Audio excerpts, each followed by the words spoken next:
Hi, this is Julie for Beadaholique, and today I want to show you how to do a herringbone wrap around a bead, and this is what it's going to look like when we're finished. This is going to be one side, and then as you can see, the other side is actually just as decorative and pretty. It's just quite a different look. So when you do string your necklace or earrings or whatever you're making, you can decide which side you like best. It's a pretty simple technique, and it's actually a lot of fun to do. So what you're going to need is you're going to need some beads. I have some pearls right here, some black pearls in 8mm size. 24 gauge craft wire. You can do it with 26 gauge if your beads are a little bit smaller. That will work well. I have a pair of flat nose pliers. This is a very fine tip flat nose. A pair of flush cutters and a pair of round nose pliers. And then I've got everything on my beading mat. So what you're going to want to do to begin is you're going to want to cut yourself about 22 inches of wire, and you'll want to adjust the length of wire according to the size of the bead you're doing. So if you're doing a larger bead, go ahead and cut yourself more wire. If you're doing a smaller bead, you'll take a little less. And I'm just going to kind of eyeball it. Better to have a little bit more than a little bit less. Some people actually do this technique right off of the spool of wire. I find that a little bit more difficult because it gets quite tangled, and I just like it having a cut piece, and that way all the kinks kind of work themselves out. It's a little less work. So I've got my cut piece of wire. I'm going to take my round nose pliers, and approximately 2 inches from one tail, I'm going to make myself a loop. If you're familiar with making wrapped wire loops, it's the same exact premise that we're going to do here. And I actually like to grab it with my flat nose pliers because I'm going to be doing quite a bit of looping.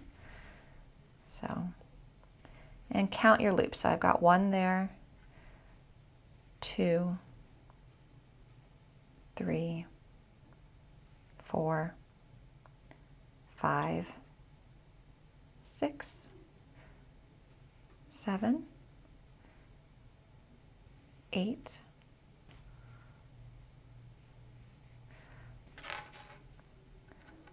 9, and I'm making sure my loops are nice and tight and together, and I'm going to do 1 more. 10, and you'll notice your wire gets a little bit stiffer and harder to work with as you go. So 10 is just about right. I'm going to snip off the excess. Take my pliers, push in that rough edge. Now I want to go the other side, and I want to string on my bead and let it fall all the way down so it's right up against my wrapping. This is what we've got so far. Now what I want to do is I want to create the identical series of wraps on this side. So I did 10 wraps there, I want to do 10 wraps here, and in order to know how much space I'm going to need, you could go ahead and just measure this amount of space right here, or you could very carefully eyeball it, whatever you're most comfortable with. So at that point, what you're going to want to do is create a bend in your wire and create another wrapped loop the same size as the one on the opposite side.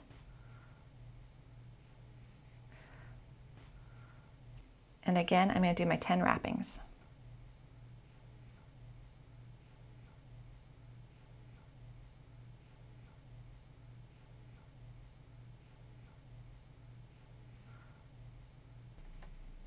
Okay, so this is what we've got now. So we've got identical sides. Holding your bead like so, you're going to want to have the wire coming out around this end, not going backwards but coming forward. And we're going to arch it over the top, and we're going to have it come back and wrap around going forward again. So we don't want it to go behind the bead, we want it to go in front of the bead. And this is probably the most important step of the whole process because it's going to set the way all your wrappings look. So my non-dominant hand is going to press the wire against the bead as I loop it over to the other end. Still holding it, I'm going to wrap around and come back out the front.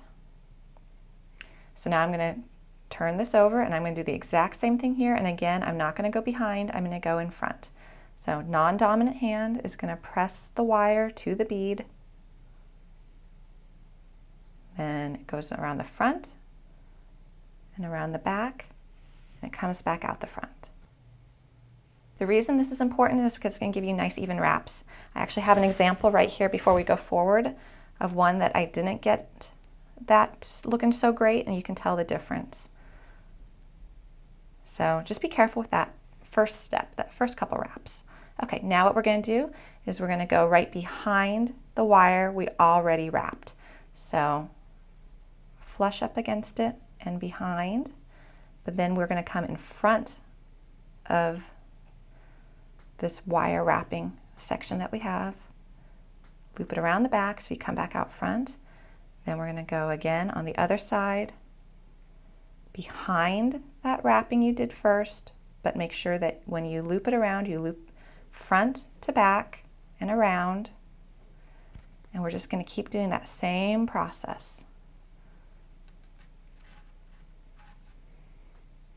And we're kind of crawling our way up around the initial wire wrapping we did, back and forth.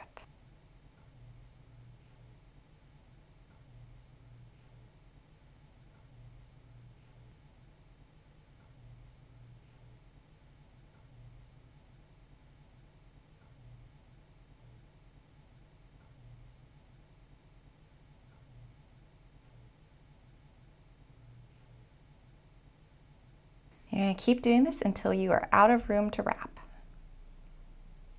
Like right about here. I really can't go any further, so I'm going to take my tail and I'm going to wrap it once and twice around the top. You could probably get away with one time. It might actually look a little bit neater if you just do it once, but it's kind of good to do it twice just for good measure. Make sure that's secure. Go ahead. Trim off your excess, press down any rough edges, and there you go. You have a herringbone wrap. And then here's what the back side looks like.